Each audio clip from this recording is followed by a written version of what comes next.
Good morning class. We are in the central bank and we are dealing with the monetary policy of the central bank. We came over the different rates of the monetary policy, that is bank rate, CRR, SLR. One more rate was left, that is OMO. That is open market operation. What is OMO? Is open market operation. Okay. Under this, buying and selling of securities are done by the Reserve Bank of India to commercial banks. Okay, the buying and selling takes place either from the commercial bank, RBI purchases, or RBI sells the securities to or shares to the commercial banks. So this is a to and fro movement between commercial bank and the central bank. So OMO stands for buying and selling of securities. OMO means open market operation. It's an open market and it can be purchased and sold by the Reserve Bank of India and the commercial banks. Now understand this, why is that the RBI indulges in or RBI gets involved in the purchase and selling of shares. Okay, the reason is whenever there is excess of money in the economy, now how does RBI come to know that there is excess of money in the economy? When the purchasing power of the general public increases. When people make a lot of investment in shares, in bonds, debentures, real estates, properties, land, gold market, if they make a lot of investment, RBI comes to know that people have excess money in hand. Second is when there is an inflation in the economy, RBI understands people still have the purchasing power, people still have the excess of money. Now what is inflation? Inflation means general rise in the prices of goods and services over a long period of time. Okay, so if there is a situation like this, RBI comes to know that there is excess of money. So in order to balance this situation, RBI comes out with the option called OMO, that is open market operation. Under this, RBI purchases the shares or securities from the commercial banks. Why? Because commercial bank deals with general public. What happens? Just see. Suppose RBI has come out with 50 shares or securities, 50 shares or securities you can say, it has come out with 50 shares or securities. That means it is for sale and this share can be purchased by a commercial bank. One of the name of the commercial bank is PNB over here, Punjab National Bank. It's a commercial bank. Okay, suppose it indulges, Punjab National Bank indulges into transaction with Reserve Bank of India. So how does it manage? RBI has come out with 50 shares and it is asking the commercial banks to purchase. For example, if PNB has excess money with it, if PNB has excess money with it, how does RBI come to know? Because apart from LRR, that is to be maintained as an NDTL by the commercial banks, all the rest of the amount, that is 80% of the amount, can be sanctioned by the banks in the form of loans or can be disbursed to the general public in the form of loans. If PNB involves in this, RBI through the shares, it invites the Punjab National Bank to purchase the shares. The moment Punjab National Bank purchases the shares of Reserve Bank of India, it will purchase the shares from Reserve Bank of India and it will give cash or cash-like structure to Reserve Bank of India. That will decrease the availability of money with Punjab National Bank. And when the amount of money will decrease, the disbursing of loan will decrease. When the disbursing of loan will decrease, people will have less of money in their hands. And that way, there will be a control of money supply in the economy. Vice versa situation is when there is less of money with the commercial banks and RBI wishes to give the money, RBI will purchase the shares of the commercial bank and it will give the money, and same way the economy will be in a balanced structure. So this is the to and fro movement of Reserve Bank of India and commercial bank to balance the situation of the money supply in the economy. So this was about the quantitative aspect. Today we are here to talk about the qualitative measures. Now what is qualitative measures? Qualitative measures or qualitative tools of the RBI is a direct tool It's a direct method. When we were dealing with the quantity measures, that was an indirect method, but qualitative measures are direct method or measure through which the Reserve Bank of India has a direct control over the money supply in the economy, and it can influence the general buyer, general consumer when it transacts for a business purpose, for a purchasing purpose. Okay. So qualitative measures are even called as selective measure. The other name for qualitative measure is selective measure. Means RBI selects whom to give loan, whom not to give loan, at what rate, up to what percent. These all things are decided by Reserve Bank of India, that is the central bank of the country. First is regulation of consumer credit. Regulation of consumer credit. Regulation means to control. Consumer means a general public, and credit means a loan amount. So how to control when the banks give a loans, when the banks disburse the loans to the general public. Okay, that is what. So RBI says whenever a loan is sanctioned for durable goods, DG here means durable goods. Okay. DG here means durable goods. What is durable goods?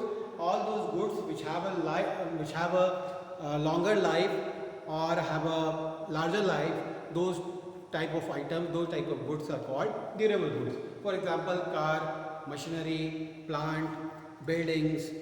Okay, for all these purposes, if the loans are disbursed, then RBI says to the consumer or says to the forces to the bank to increase the rates of EMIs. What is EMI? What is this EMI? EMI stands for equated monthly installment. Now understand what is EMI concept.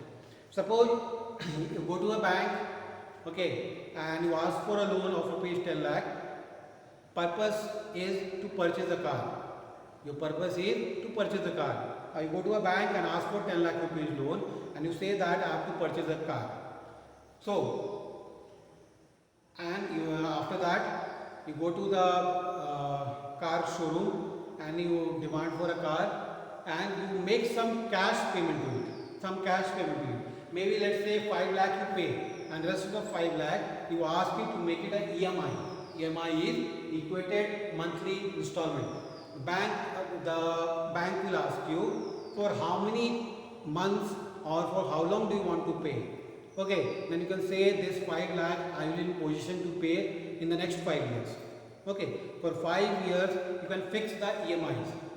5 years is equal to 60 months, and what is the amount left? 5 lakh. So 5 lakh will be divided by 60. Whatever comes, that plus the interest rate will be added up and will be divided into 60 equal installments, because it is equated, means equal monthly installment. 60 monthly installments will be made, and accordingly the amount will be disbursed. Okay, the principal amount and the interest amount both will be added up, and together a customer has to pay on every month for the next 5 years. That way the goods will be yours, but the money will keep on going. So in case of inflation or wherever there is an excess of money in the market, RBI says to increase the rates of EMIs.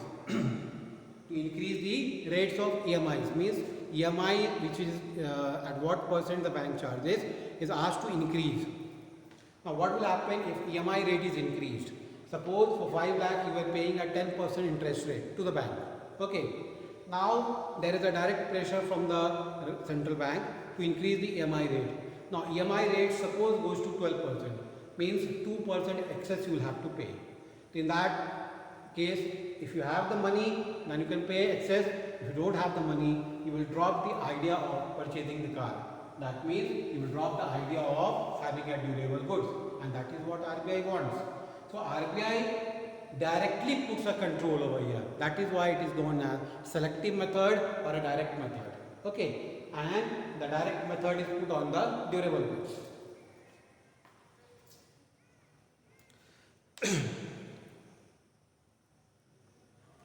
Next is regulation of margin requirements. Regulation of margin requirement. Margin word means the difference between two units. Like for example, difference between 100 and 150. The difference between 100 and 150 is 50. What is 50? 50 is the margin.